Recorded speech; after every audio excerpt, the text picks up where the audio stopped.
in the dark of the woods. This was something that happened to me very recently. I pride myself on not being scared of things ever.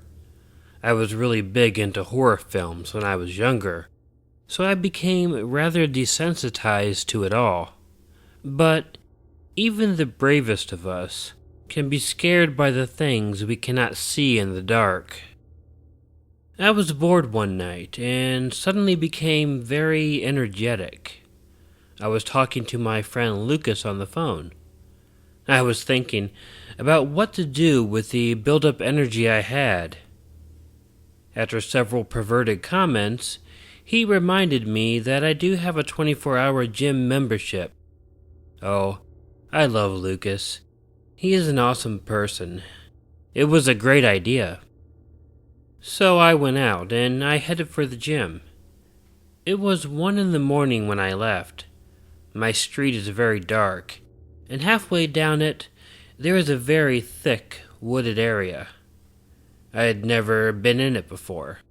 Not only is the area very thick with trees, it also has tons of vegetation that made looking into it, and therefore walking through it, very dangerous. There were also tons of no trespassing signs on it, only about 5 feet away from each other, as if the person walking by couldn't see a few feet away from them. Whomever owned the area definitely didn't want anyone going into it. Anyway, while I was walking by it, I heard some loud cracking noises coming from it.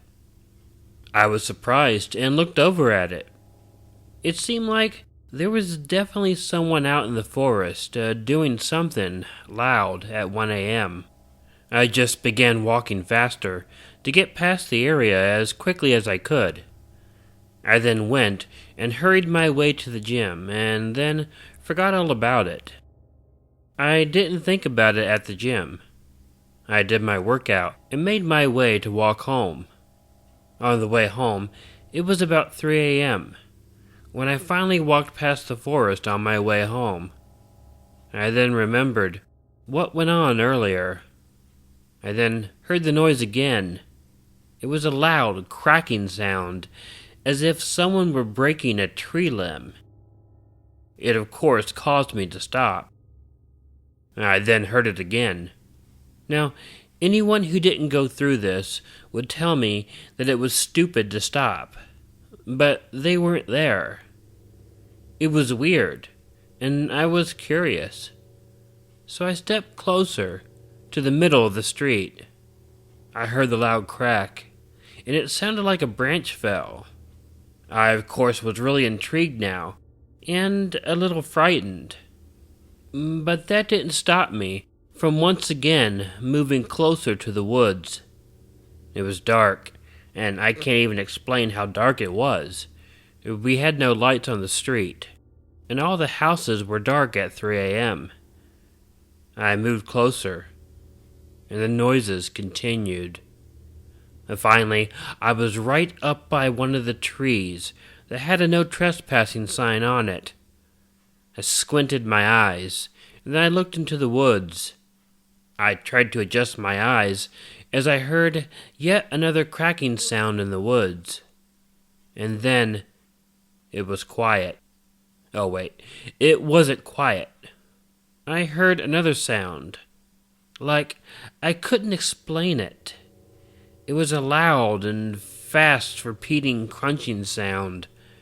I wasn't able to explain it until my eyes adjusted again, and I saw a huge and dark figure running towards me really fast. Fortunately, the figure was far enough away from me that I was able to turn and run before it caught me, and I turned, and I ran as fast as I could down the street, up my driveway into my house and locked the door. Looking out the window of the door, I saw a man on the road in front of my house. He was the biggest man I had ever seen. I mean, he had to be over 7 foot tall and close to 400 pounds. I had the idea he could easily knock down my door. I called the cops quickly. Then, looking out the door, I noticed he was still there. Although it was unloaded, I went and grabbed my father's shotgun. I ran back to the door and opened it. I meant to show him that I had a gun, and that the shotgun made me the big man, and not him. But he was already gone. The police searched the area and the woods that were blocked off. They didn't find anything, or so they told me, and that was only a few days ago.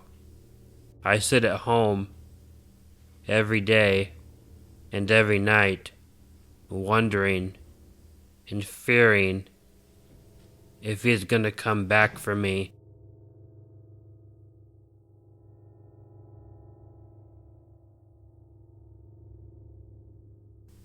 Mist. I am a male in my late 40s and have not experienced very much paranormal anything. Skinwalkers, shapeshifters, Sasquatch, and so on. But I know some people who have. But that's another story for another time. But as for me, this is kinda quick but freaky. At least me, as well as 3 others who thought so one night, back when I was in my mid-20s. A couple, either Fridays or Saturdays, myself and 3 friends who we will call Mark, Jason, and Gary, would pile into my little 1988 Mazda 323 hatchback that I drove everywhere, including fields, gravel roads, and even went airborne through an intersection due to a very deep dip, blowing out all 4 struts after landing on the other side with 4 people in the car. That little sucker still kept going. One of the best cars I ever had, but this is not a story about wild rides in a Mazda, but about a small farmhouse over the river in Illinois that my friend Mark's uncle had built by himself out of all brick, which was amazing, although small, but still amazing. This house, at the time, which was nearly complete but not totally, sat on about 4 acres of land, facing a 2-lane blacktop, the driveway about 50 feet from the road, and when the sun went down, there were no street lights, and you could only see the nearest neighbor maybe 100 yards away, and if you were sitting on the front porch to your left was a field, and a valley, and a hill, and then down that hill was a creek that went, I guess, to a swampy area, although we never could get the Mazda to go that far, even though we tried, after loading the car up with beers and burgers from a fast food place that had a double drive-through called Rally's. We zipped around the back roads and whipped into the driveway of the house and zoomed up into the front yard. Got out, put the beers into the refrigerator, grabbed out 3 old chairs Mark's uncle had stored in the closets, and put them on the front porch, and started eating our burgers and talking about the bad, wild, or whatever kind of week we had. It was great, because it gave us a chance to get away from everybody, including our wives and girlfriends, and only one of us had a cell phone, so we didn't have to worry about being bothered. After finishing a few beers and our burgers, and then we would smoke cigarettes or cigars, whatever we had with us, and relaxed, and just listened to the peacefulness of nothing and the darkness that soothed my eyes. This occasion was going to be our last for a while, because it was the middle of October, and it was starting to get a lot cooler, to where sitting on the porch drinking cold beers was not as fun. because it was too cold for our comfort. But of course Mark's uncle wouldn't be finishing the house up until the end of the following summer, since he was in his late 70s, and was starting to dislike working in the cold. So we agreed to pick up the relaxing times in the country the first week in June. And for some reason, that night, it just felt weird. It just didn't feel the same, and I was always looking around, because I felt like I was being watched, or actually, all of us were, but of course, saw nothing, and continued to shoot the breeze with my friends and enjoy the evening. Finally, after only being at the house for a couple hours, which we normally would stay 4 or 5 hours, I happened to notice, since I was sitting closest to the edge of the porch, which, turning to the left, you would see the field, the valley, and then the hill, up which went down in the back to the creek. A fine mist or fog, or whatever you want to call it, rolling down the hill, coming from the back of the creek, toward the valley and the field.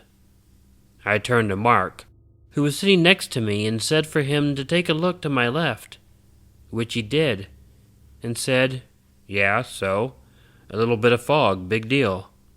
And then I proceeded to tell him that the fog moved in pretty quickly, and seemed to be moving quicker as I stared at it. And believe it or not, I only had 2 beers, so I know I wasn't tanked, and could make good judgments. But of course Mark just looked at me and laughed and said, "You watch too many scary movies." I told Mark that he didn't watch enough scary movies. And that's when Jason and Gary came around from the right side of the house, because apparently they needed to empty their bladder, and we didn't have running water in the house yet. And then Jason asked Mark what he and I were talking about, and Mark told Jason and Gary that I was Mr. Paranoid, because the killer fog was coming in from the creek, or swamp, or whatever you want to call it, down the hill into the valley. So Gary and Jason proceeded to walk to the edge of the porch, where I was sitting, and when we turned to look all together, then all I could say was, "Holy shit," because the fog was now a lot closer, and coming up through the little valley in the field. Mark turned to me and said, "What did you do or say? Because that fog is moving a lot faster than some fog he had seen before when he was on the East Coast." I told him, hell if I know, and Jason and Gary just stood there for a minute. They went inside and kinda laughed and got another beer for each of them. And when they came out, the fog was even closer than before. And I started having a very, very bad feeling, because I couldn't tell if my eyes or whatever were playing tricks on me. But I thought I saw something dark move in that fog. But I told them, "I'm not waiting. I'm out of here." And when Mark stared at the fog and noticed it swallow small trees, so to speak, and move even closer, that's when all 3 of my friends started grabbing chairs and throwing them inside the house. Of course, grabbing leftover beer, rolls from the refrigerator, and everything else, throwing it into my car. And my one friend Gary does the old Dukes of Hazzard for all those who remember Bo and Luke Duke, sliding over the hood of the car as they jumped into the General Lee. And we all floored it out of there in reverse. Almost, and I say almost, like the movie The Fog, and flew down the driveway onto the blacktop and burned out of there so fast, with 2 of my friends looking out the back hatch and saying that it was at the porch at this time. The fog, I mean.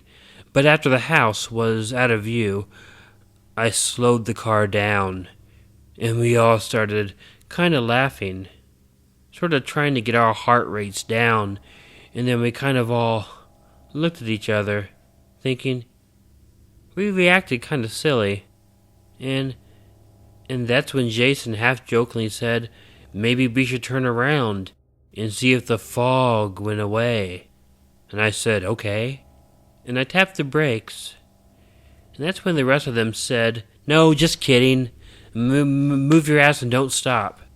So I continued on homeward, back over the river, taking everybody home. And when I came through the door of my home, my wife, ex now, asked me how my evening was and why I was back so early. And I just told her we were all very cold. So very cold, tired, and we ran out of beer. Yes, myself,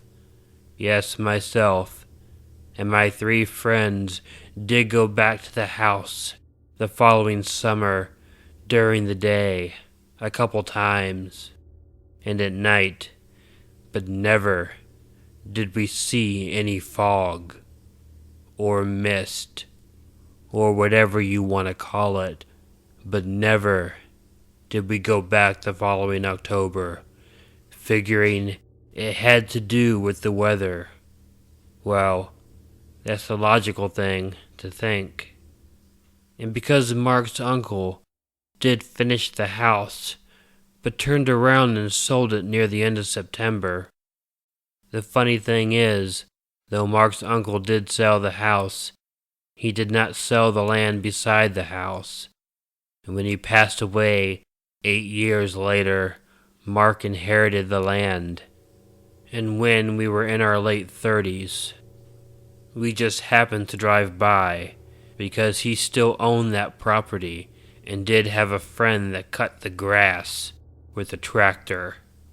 So he wanted to see how it looked, except this time we had a 4-wheel drive vehicle and proceeded to drive through the valley of the field and up the hill and the back by the creek, and mind you, was during the day.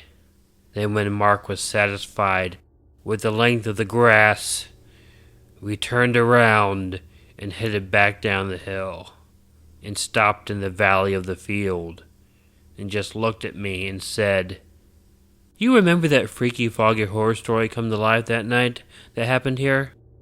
And I told him, of course, and to never doubt me again. But I did not mention anything about what I thought I saw in the mist. But you today, I couldn't even tell or remember or describe. And we both laughed and said, we better get going because the sun's going down soon. And so we drove off, and I've never been back since.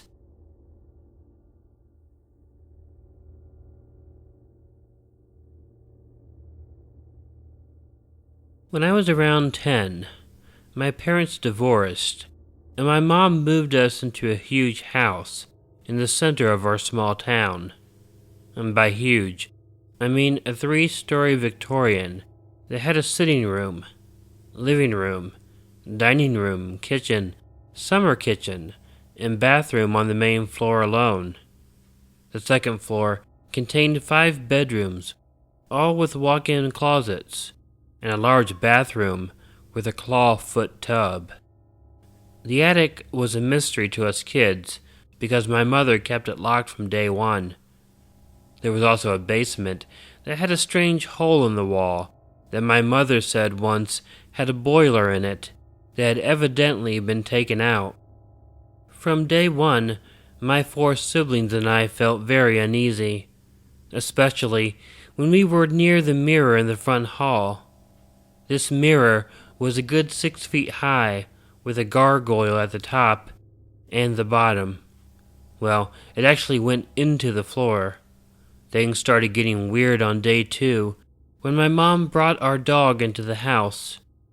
He seemed on edge the second he entered the house, and the hairs on his back stood up as he growled and stalked around the main floor like he was looking for someone.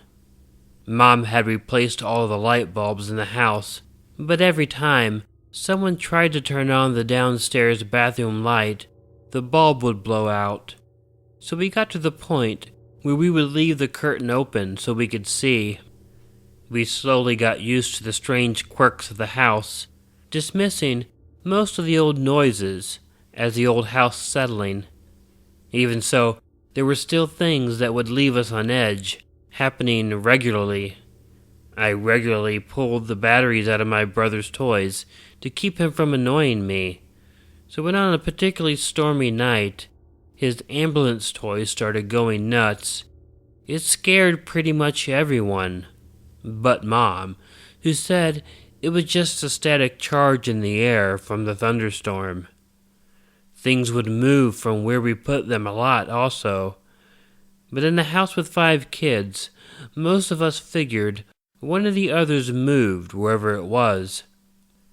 My mother's room was right down the hallway from mine, and if she'd left her door open, the streetlight outside would cast shadows from anything happening in her room onto the hallway wall. One night, I woke up for some reason and looked out into the hallway. I saw the shadow of a man standing next to my mother's bed, holding what looked like an axe above his head. I screamed bloody murder, and the apparition disappeared. I told my mother what I saw, and she said I must have still been dreaming. Around this time, my mother took in a stray person, which is something she is good about. Any of our friends that needed a place to stay when we were younger were always taken in and made to feel like family. We will call him Andy. Andy worked a late shift and didn't come home until around 2 in the morning. It became his routine to come upstairs and do a sort of patrol, and making sure everyone was okay before going back downstairs and going to bed. One night, he came home and started to make his round. It should be mentioned that the creepy mirror from earlier was at the base of the stairs. As he started to pass the mirror, something caught his eye. As he turned around to look, he was met with a girl, seemingly inside the mirror, and she was pale white from head to toe, with long flowing white hair. She had her head down, and he said it sounded like she was crying. It was then that he fucked up and decided to speak. Hello? At that moment, her head snapped up to reveal fiery red eyes as she started towards him. Freaked out, he barreled up the stairs, screaming, with her hot on his heels, screeching. Being annoyed at being woke up, I picked up the book on my nightstand and chucked it out the bedroom door. At that moment, the screeching stopped, and Andy ran into my room and slammed the door. My mother came in a few minutes later, asking why my Bible was laying in the hallway. It took a few minutes to get Andy calmed down, enough to tell his story. But once he did, Mom moved everyone into one room for the night. When we woke up the next morning, she was feverishly packing all of our belongings. We never stayed another night in that house, and the landlord had it torn down less than a year later. After doing a title search on the property, it was discovered that the original owners of the house had used the basement to hide slaves during the Civil War. The hole in the wall wasn't from a boiler. It was originally a room that had been used as a hiding place. It had been found, and they had supposedly blown the door off and killed all of the slaves inside, as well as the homeowners. The history of the house was plagued with death and bad luck. Looking back, it was probably a good thing the landlord had it destroyed before it destroyed anyone else's life.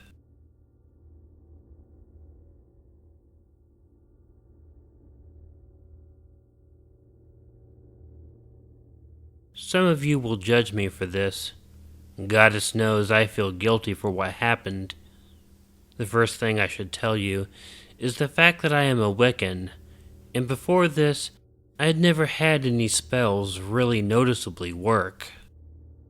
A few years ago, my husband and I were having problems that centered around a female friend that I thought my husband was just a little too close to. After a few days of bad gut feelings, he didn't come home when he should have one night, and when I checked the GPS on his Facebook, he was 30 miles from where he said he was the last time I had talked to him. And more specifically, he was in the town that she lived in. I was so angry that when he got home, I exploded on him. He said they were just talking, but that he was done with our marriage. I took the kids and left for a couple of days, only to come back and tell him in very colorful language that it was my house, and if he didn't want to be around me, he could move in with her, calling them both several names along the way, and that my kids weren't going to be displaced because he couldn't keep his dick in his pants. For the next couple of weeks, we coexisted as best we could, as he kept her far away from me, knowing fully well that if I physically got a hold of her, I was likely to use my military training to make her wish she had never even met him. After 3 weeks, she sent me a message, apparently right after he left her house, saying that she had broken up with him, saying that it was all a game to her, and that she saw how much I loved him, and just wanted to see if she could destroy our relationship. Come to find out, she had been cheating on him the entire time with 2 other guys, and was apparently very talented at convincing men that she loved them, and that she was God's gift to men. I was angrier at her for using him like that than I was for her wrecking our relationship. Even with everything that had happened, I was still in love with him, and willing to do anything to make him happy.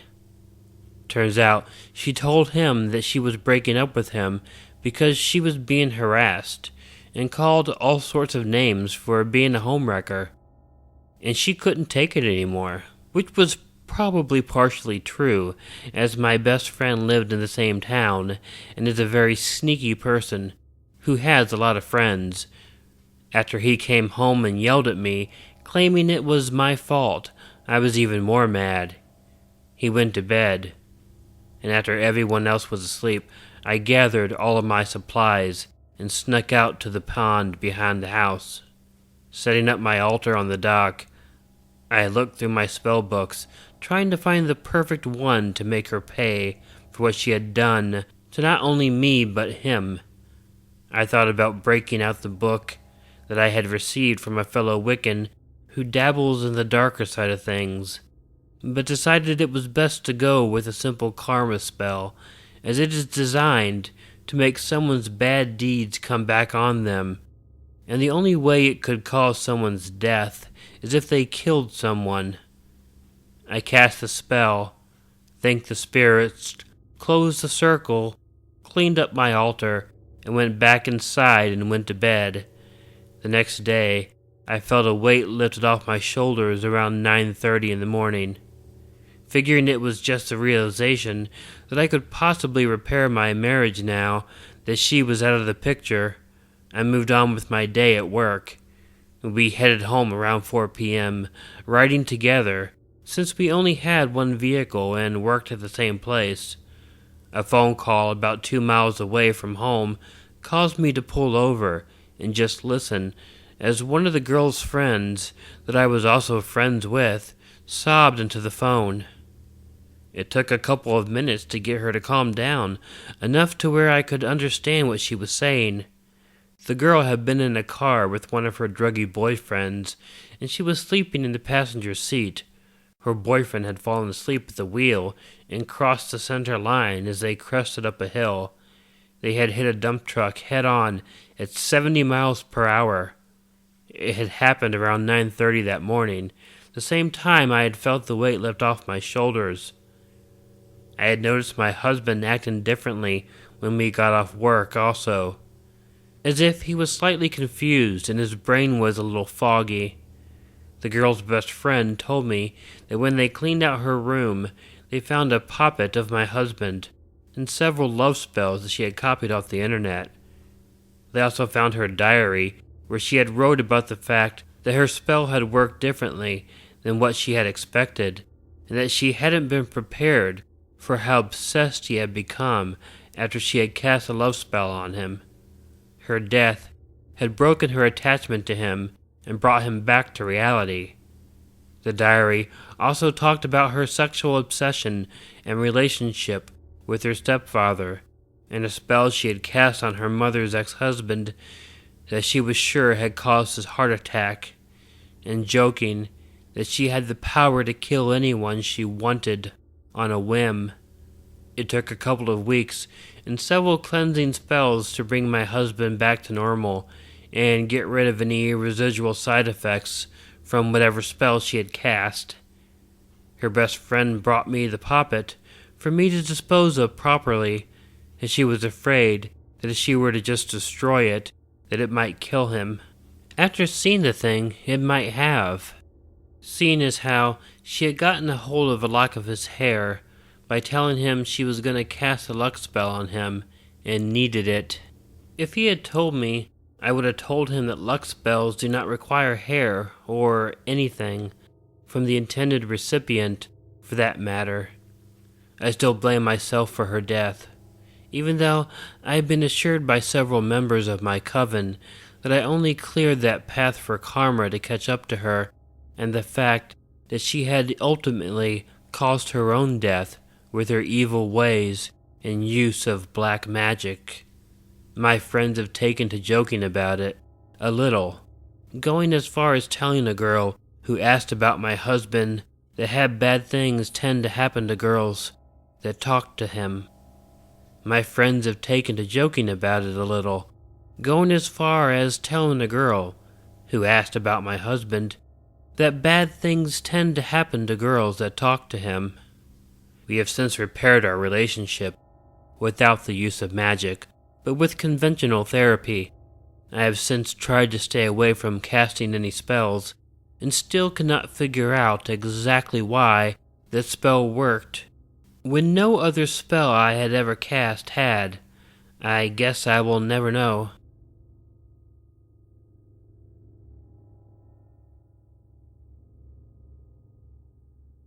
Evil Wife. Hello, I'm Michael. I'm 45 years old as I write this. This story I will share took place when I was 28 years old, and from the year of 2001, I wish to tell you about when I married a very deceitful person. I'm not at all used to writing stories, but I hope you'll find it interesting enough anyhow. Let's give it a shot. And by the year 2001, I was a lonely soul, quite weighted down by a lifelong depressive misery, though always being an optimist by the power of pure dumb old hope. The lifesaver, I guess, and only reason we keep going. I remember inventing the one-liner, "Life is a slapstick," for myself, 'cause I knew what to expect from things already. So that too makes me a person that is kind of dependent on that at least someone treats me gentle, nice, likes me or similar. But that's easier said than done. I need that in life to feel at peace. And having this in mind, I guess it's not really hard to understand that when I met this sweet Ukrainian girl here in Sweden, where I live, called Julia, a woman whom just was too kind and good to be true, I got hooked hard. I met Julia on a private party that my sister had invited me to. At this party, which was almost only Russians, meaning we drank a lot of nice, quality Russian vodka, ate plenty doing so, and was generally all out happy. Russians are great to feast with. Julia paid all attention to me. She was just very close and warm, and very happy and talkative, and I guess she had heard the others tip her off that I was single. Actually, 2 single girls was there, just for seeing me, I heard later on, and both as young and pretty. Anyhow, this Julia was like a train, running me over, and I just had to invite her over to me for dinner, to see how things would develop, and she certainly wanted that too. Only a few days after the party, she came over to me. I had made a nice meal for us, and decorated the atmosphere, warm with candles, a nice tablecloth, roses, and wine. I had a nice, relaxing apartment that had quite a pleasant night view.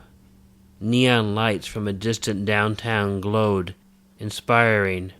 A bar table with high chairs to experience it with, and the moment itself, it was just completely adorable.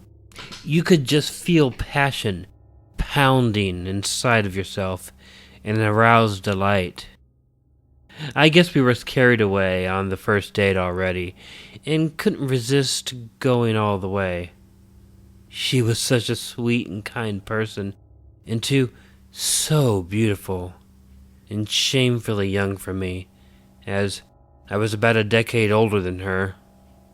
I was merely just puzzled why she would find me interesting. As she came over most of the nights to stay with me for a couple of months, till I suggested she should actually move in. And she did, and we got her things over to my place the same time as her quitting the au pair job. I wanted her bad, and didn't want to picture myself being without her. So it wasn't long at all till I proposed to her. I did that too for a particular reason. I knew she was an au pair girl here in Sweden, and actually didn't have a permit to stay anymore. She'd already stayed a whole year longer than was legit, and her au pair family wanted to keep her and offered to remain the deal under the table. And that would have meant I could lose this woman forever if she was found out as illegit here. Unless, of course, would I make sure to safekeep her through marriage. I didn't hesitate second on that part. I needed her. We'd traveled to the Ukraine and held a wedding there. I remember how we had to choose a very wise path, so we wouldn't get any bad timestamps in Sweden on our overdue visa. All went well, though we had to make sure to get her a new return visa in Ukraine after this, or she wouldn't be able to enter Sweden again. It was one epic time.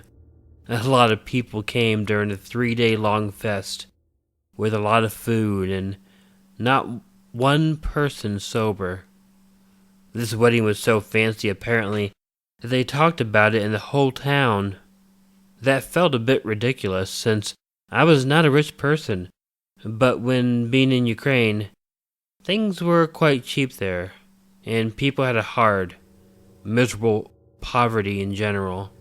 We stayed for a month and a half on the first visit. Here, though, just about 2 weeks after the marriage, she showed a completely different side of herself. Now apparently, the true Julia appeared. She could be mean. Her borderline personality let loose, and that did create a lot of unpleasantness. For instance, as we were over by her best friend Lena, another very beautiful woman, we drank vodka and ate. As I visited the bathroom, and coming back, I actually find these 2 babes lying down on the kitchen table, kissing, and Julia was touching Lena's breasts. Lena's sister, who was an only child, stood there watching this with an open mouth and big eyes, and she seemed very shocked. I felt sorry for the little girl. I said, "Hey, what are you doing? You're married," and asked, Are you a lesbian?" She replied in an ignorant and uplift mood, "No, only with my best friend I am." And she added, "Here, take these gravinas, and Lena's sister will show you where to purchase beer. Off you go now." "No way," I said. "You chill down now, and I ain't gonna leave you to go full lesbo on me. Some men might have liked seeing these two young babes perform, but perhaps not if you're newly married to one of them."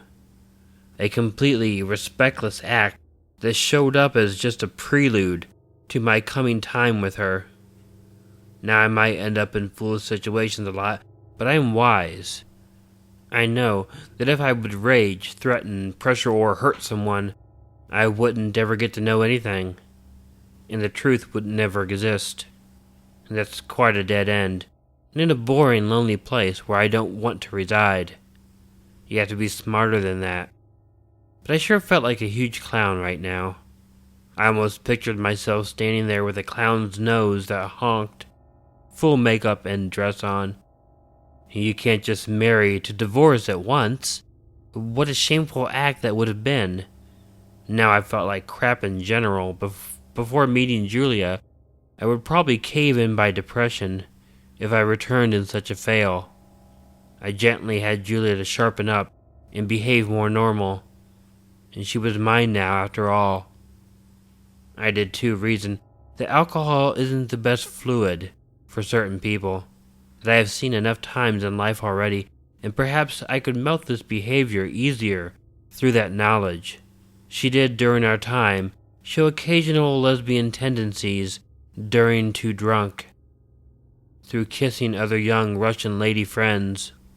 I strived as usual to keep a very open atmosphere, so I would have a chance to predict and stop the very things I absolutely didn't want happening. Touching another man, though, she didn't do, and then I guess things would have been totally different if that would have happened. During our time together, we traveled 3 times to Ukraine. It was always very troublesome to go there. Julia was a chaos maker that managed to create a few disaster zones each trip, and on one occasion she managed to cost our budget $1,000 for her being so darn stubbornly dumb. I found her proud belief in her own genius quite amusing. Else and I generally just enjoyed the exotic and adventurous ride and many laughs, unless their constant fails of course costed $1,000. And 2, the tolls wanted bribes, and they performed extortion on your valuable items. There were no regular service people in the tolls of airports or trains. All was a bunch of 20-year-old, office-headed militaries. I guess just to create the effect of a great authority. I too have a visa to be able to enter and visit a lot of odd places. I signed so many papers I couldn't read nor understand, but it was this and that. They needed to know where you stay. You must have insurance and so on. A very controlled and ridiculous system that was too corrupt to the bone. I guess that went hand in hand. The hard rules made it possible to bend them for cash. Anyone and anything wanted $1. So it was very wise to pack a lot of US dollars rather than their own currency, grenvia. I remember how I grew to hate the word dollar, as hearing people mentioning it, and they live in Ukraine after all. Their currency is grevnia, and this isn't USA. We even met to get a permit from the very mayor in Kiev on one specific occasion, and that kind of made me drop the jaw. But I guess having such papers would even keep these authority mobs away. We too visited the Swedish embassy quite a lot, a place that as well wanted bribes since it was ran by mainly Ukrainian people, in a way saddening to see, but as long as people were paid and happy, things worked out very smoothly. It was handy for getting the new visa and her passport for sure. It might have been troublesome else. People there asked me a lot what I think about Ukraine, so my standard answer was commonly like a painting of Salvador Dali. The last trip to Ukraine, we stayed as usual at her mother's place, whom had a spacey, huge apartment with many rooms. Julia's brother also lived there, and one evening, Julia said that her mother wasn't going to stay home, nor her brother, so she would make this evening special for me. she was to cook something nice, and I was strictly forbidden to enter the kitchen due to her beloved surprise. As she was finished and called me in, I met already served plates of a meal of sausage stroganoff with rice and a bottle of Nemiroff pepper vodka on the table. That bottle that none touched 'cause it was just so unpleasant. I noticed that it strangely was a third of it left, being almost full the other day. We had loads of other nice vodkas, liqueurs, cognacs, and even beers to drink, and that we let anyone pick from as they pleased, so I was kind of surprised to amusement of that they would drink that particular one. Anyhow, I sat down to enjoy this moment. It was strange that the plates were already made, that she had never done before, and two, it was already salted or spiced, and that you absolutely don't do on other people's food plates. The topping was full of a whitish powder that I wasn't sure was being either salt, but looking more fluffy and fine-grained, like dry Parmesan, an Italian cheese spice that they didn't have there at all. We started Ukraine ritualistically with a shot of vodka. She didn't want any though, and that was strange too. Else the rules was one shot before, one during the meal, and one after. That 'cause they don't keep indoor heating on wintertime, and that it was healthier, they said. I downed a shot of Nemiroff and back by the effect on it. I was actually the only one that could drink it. But this time, it tasted darn bitter. So bitter, you almost fell backwards.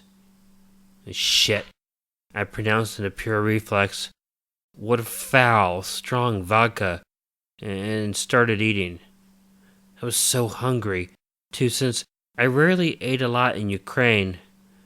I never fancied the Ukrainian cuisine that much. Apart from malinkaji cibola, small tasty spring onion sticks, or similar just genuine planted foods. Their bread was very nice too, but that's about it. I could go on, just eating those spring onions many days. The second shot, I could only get half that shot glass down. It totally said stop inside me. I just couldn't. It was so bitter that my subconscious mind took over my arm, which bounced up and down several times, as it felt like I had an arm wrestle with myself trying to drink it, me wanting vodka. My body didn't. After the evening meal, we just went to sleep, and there was generally nothing special about her surprise when it came to passion or enthusiasm during the meal. I remember she actually said, "Careful," as I was going to refill the plate a bit. I looked at her and said, "Oh, you are to save for tomorrow as well?" And she declined with a no, this is for us this evening. She hardly ate at all, just kept watching me. Though I guess she wouldn't poison her own plate too. In the morning, I awoke, feeling very ill, that I needed to throw up. I thought it was strange, 'cause I don't really drink myself to a hangover on 1.5 shot. It's like impossible. I went to throw up, but nothing came. 3 times went to do that, without anything coming at all, but I felt so ill that I fell heavily into a fever. "I think I'm sick," I said. I laid down and felt that fever gaining strength really fast. Within a few minutes, it had totally knocked me out. I lost every bit of strength in my body, to the level that I couldn't actually even raise an arm up. This was not a normal fever, I realized. I noticed that my whole body ached hard, apart from a circle where my heart was. That region felt tranquilized or numb. I entered a state that I would picture how a hibernation would be. I noticed that I couldn't almost breathe automatically. The system wanted to shut down totally, so I actually had to force breaths in, and my main focus was actually on that as being awake. I awoke on occasion to see her sitting on the chair by the wall next to the bed, just staring straight at me with the most viciously eager face and a very self-centered grin, like she was hypnotized. She almost looked like a snake, I thought to myself. I told her to go out instead of sitting there with me. It felt uncomfortable having her there, but she refused. She liked sitting there, she said, and I too wondered why she wasn't bored by it, since days passed on, and we weren't going to be too long in Ukraine. Somehow, deep down, I knew that facial expression from my father. That's the joyous sadist gets seen suffering.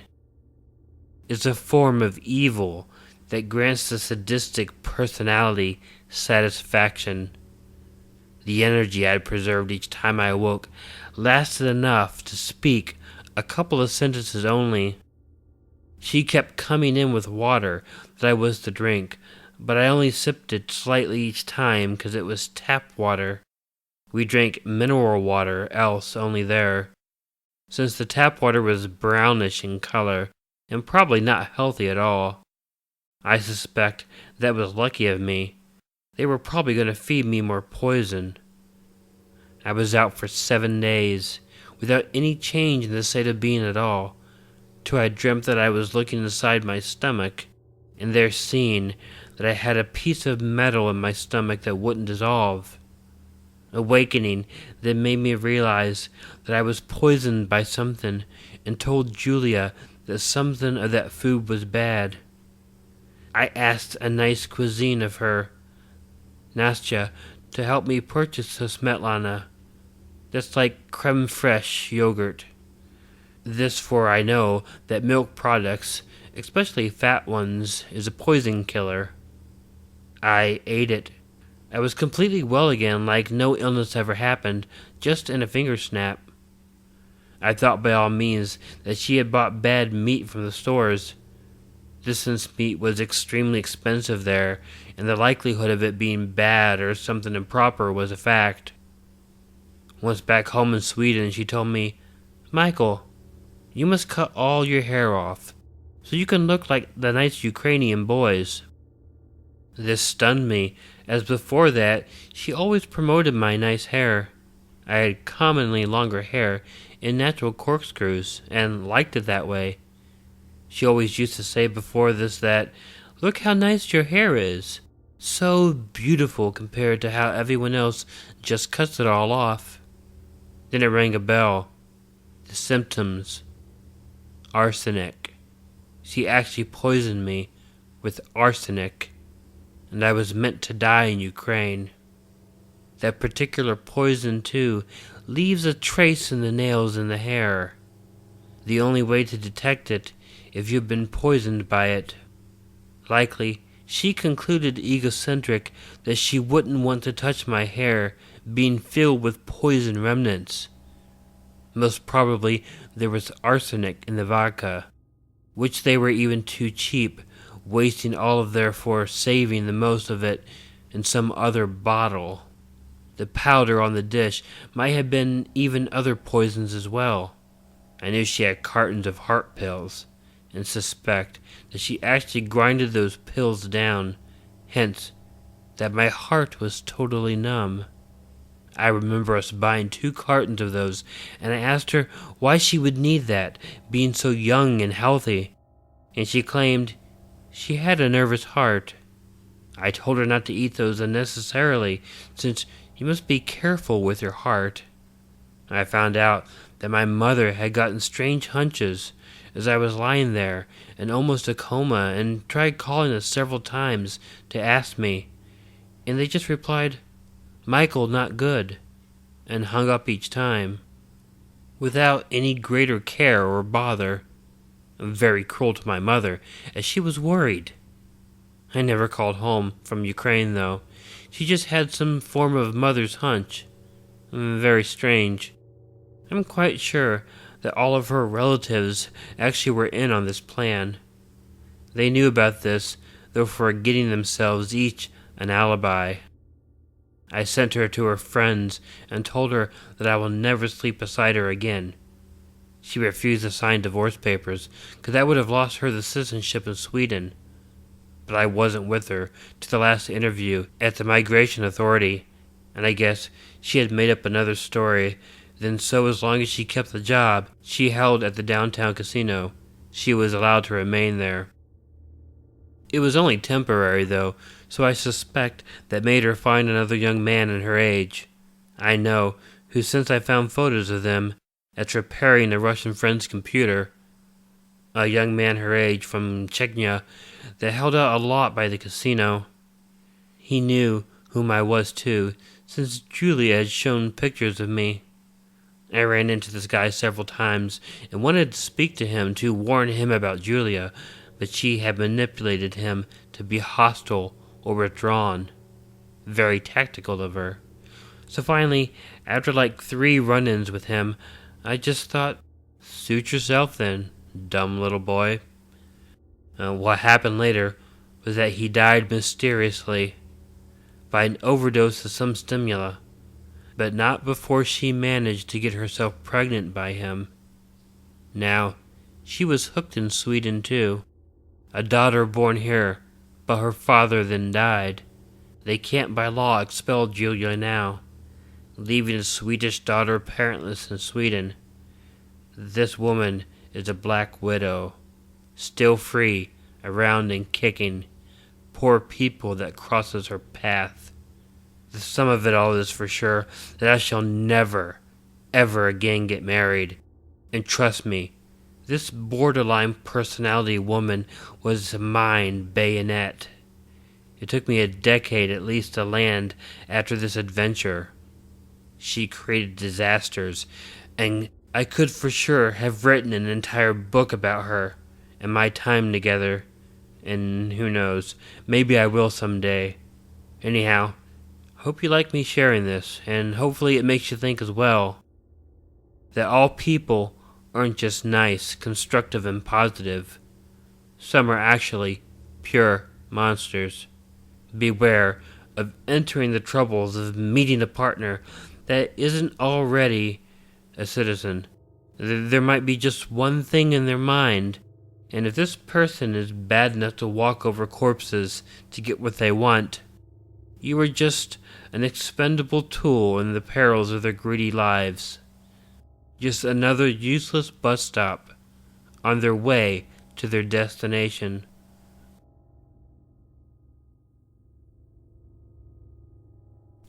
This happened to me last year, and is by far the scariest experience of my life. So when I was 13, I had every reason to be mad with school, and with my parents, because I needed some free time, and I would always get mad at everything.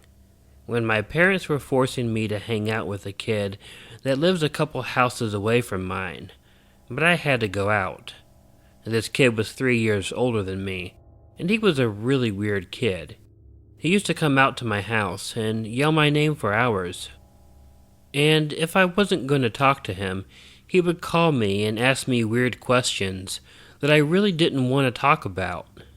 So one day, that my parents again forced me to go outside with this kid, he invited me into his house. I didn't know what to say, but for some stupid reason I agreed. I went to his house, and just when I stepped inside, I saw that all the walls were painted black, and the paintings on the walls were all the same. I paid no mind to it, because I already knew that this kid is a creep. As we were walking through his house to go to his room, I heard footsteps coming from upstairs, and other weird noises coming from the ground. I asked him if anyone was home with us, and he said no, and then I asked about the noises, but of course he said that he didn't hear anything.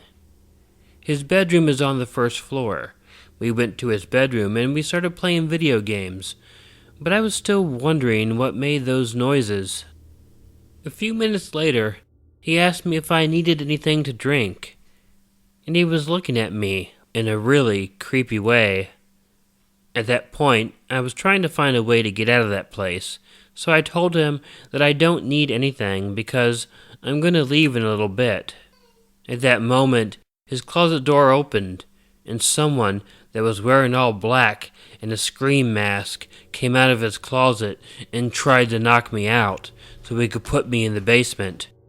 As that guy was trying to knock me over, the bedroom door opened, and behind that creepy kid was another man holding a gun. Thank God that his room was on the first floor, because I opened the window and ran out of there.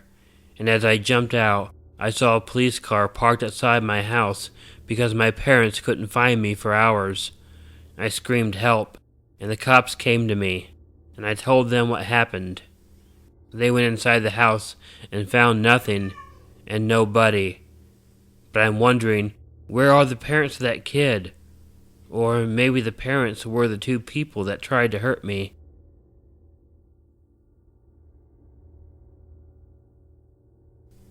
Hey all, Killer Orange Cat here. I want to thank everyone who submitted stories for this video. I had some more stories I was going to include, but for certain reasons I could not do that. One being that this video is going to be pretty long no matter what. I had to cut it somewhere. A few of the stories here were a little more paranormal than I usually put on this channel. Now, while I don't believe in those things myself, I tend to include them for various reasons. One is, I don't know everything. 2, many of you believe in them, and I am here to entertain you too. And 3, every now and then something happens in one of them that I really like. And in the story of the love spell, conventional therapy ended up being the true savior over the paranormal, and I like that. As a psychologist, I like to always recommend that to those who need it. If you haven't already, feel free to check out the Killer Orange Cat subreddit and take a look at the merchandise store my sister set up for this channel. The links to both are included in the description to the channel. If you like this video, please let me know by hitting the like button. If you're not already subscribed to Killer Orange Cat, please consider hitting the subscribe button below, or use the icon of Ichigo that will appear at the end of this closing. Feel free to leave some comments to let me know what you thought of the video, and consider sharing it with someone you think might enjoy it. You can always follow Ichigo and myself on Facebook and Twitter. If you have a story you'd like narrated on Killer Orange Cat, please send it to the address included in the description. My only requirement is that the story is original, meaning that it has not been read on any other YouTube channel. And whatever you do, don't forget to make sure to check in your closet and check under your bed, because you never know where a Killer Orange Cat might be hiding. Good night.